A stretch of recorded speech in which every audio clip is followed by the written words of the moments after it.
దక్షిణామూర్తిగా శివుడి రూపం వెనుక ఉన్న కథ చాలా లోతైన ఆధ్యాత్మిక సందేశాన్ని కలిగి ఉంది. దక్షిణామూర్తి అంటే దక్షిణం వైపు ముఖం ఉన్నవాడు అని అర్థం. శివుడు ఈ రూపంలో జ్ఞానాన్ని, శాంతిని బోధించే ఆది గురువుగా కనిపిస్తాడు.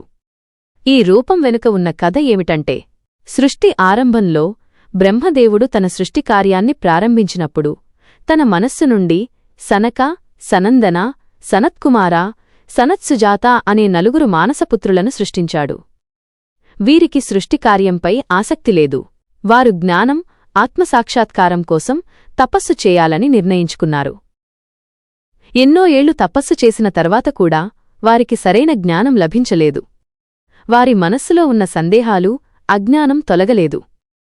అప్పుడు వారు ఈ సృష్టికి మూలమైన పరబ్రహ్మం గురించి, మోక్షమార్గం గురించి తెలుసుకోవడానికి ఒక గురువు కోసం వెతికారు. వారి అన్వేషణలో భాగంగా వారు మహాదేవుడైన శివుడిని ప్రార్థించారు. వారి కోరికను మన్నించిన శివుడు వారికి జ్ఞానాన్ని బోధించడానికి దక్షిణామూర్తి రూపంలో ఒక పెద్ద మర్రిచెట్టు, వటవృక్షం కింద కూర్చున్నాడు. ఆయన చుట్టూ కూర్చున్న నలుగురు సనక, సనందన, సనత్కుమారులు చాలా వృద్ధులు. కాని శివుడు యువకుడిగా, తేజోవంతంగా ఉన్నాడు. శివుడి చేతిలో జ్ఞానముద్ర ఉంది. ఆయన పాదాల కింద అపస్మార పురుషుడు అనే రాక్షసుడు ఉన్నాడు. అది అజ్ఞానాన్ని సూచిస్తుంది. దక్షిణామూర్తి మౌనంగా ఉన్నాడు.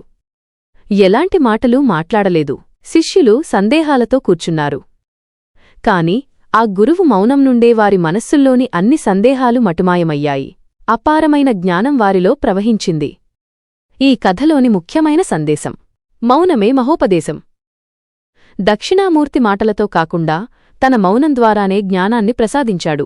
నిజమైన జ్ఞానం కేవలం మాటల ద్వారా కాకుండా అంతర్దృష్టి ద్వారా లభిస్తుంది అని ఇది సూచిస్తుంది. గురువు యొక్క ప్రాముఖ్యత: ఆత్మజ్ఞానం పొందడానికి గురువు అవసరమని, దక్షిణామూర్తి పరమాత్మ స్వరూపంలో ఉన్న ఆది గురువు అని ఈ కథ చెబుతుంది. అజ్ఞానంపై విజయం: శివుడి పాదం కింద ఉన్న అపస్మార పురుషుడు అజ్ఞానానికి ప్రతీక. దానిపై శివుడు పాదం ఉంచి ఉండటం జ్ఞానానికి, ఆధ్యాత్మిక మార్గానికి అజ్ఞానం అడ్డుకాదని, దానిని జయించగలమని సూచిస్తుంది. జ్ఞానముద్ర: ఆయన చూపుడు వేలు, బొటనవేలు కలిపి ఉన్న జ్ఞానముద్ర జీవాత్మ, పరమాత్మల ఐక్యతను సూచిస్తుంది.